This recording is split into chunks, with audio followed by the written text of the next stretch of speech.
Hi Black and Brown Bears, I am excited to introduce our new read aloud. We read Charlotte's Web, and then Miss Dice just finished reading Stuart Little, and then now we are going to read Because of Winn, Dixie. So let's jump right in.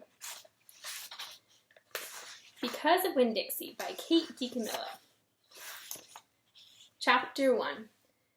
My name is India Opal Bulani, and last summer my daddy, the preacher, sent me to the store for a box of macaroni and cheese, some white rice, and 2 tomatoes. And I came back with the dog. This is what happened.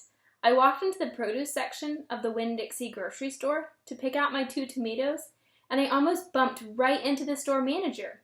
He was standing there all red-faced, screaming and waving his arms around.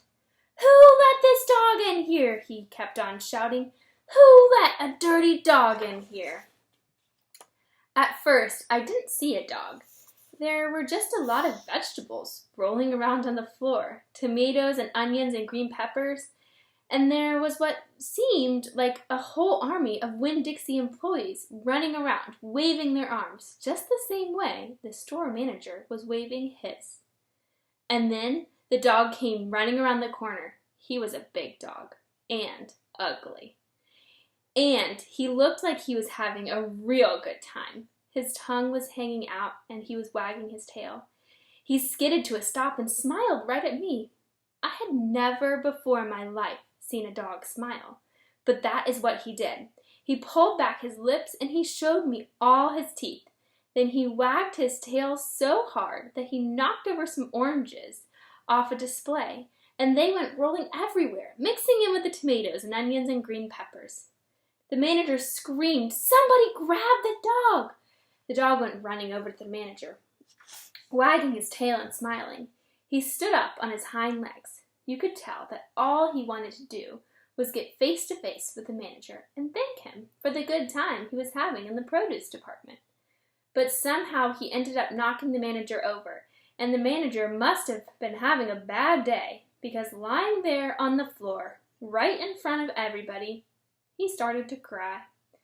The dog leaned over him, real concerned, and licked his face.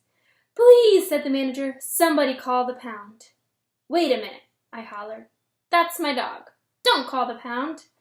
All the Winn-Dixie employees turned around and looked at me, and I knew I had done something big. And maybe stupid, too. But I couldn't help it. I couldn't let that dog go to the pound. "Here, boy," I said.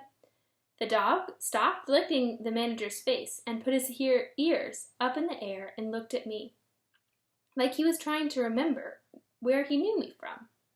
"Here, boy," I said again. And then I figured that the dog was probably just like everybody else in the world, that he would want to get called by a name, only I didn't know what his name was. So I just said the first thing that came into my mind. I said, "Here, Winn-Dixie." And the dog came trotting over to me, just like he had been doing it his whole life. The manager sat up and gave me a hard stare, like maybe I was making fun of him. "It's his name," I said, honest. The manager said, "Don't you know not to bring a dog into a grocery store?" "Yes, sir," I told him. "He got in by mistake. I'm sorry. It won't happen again."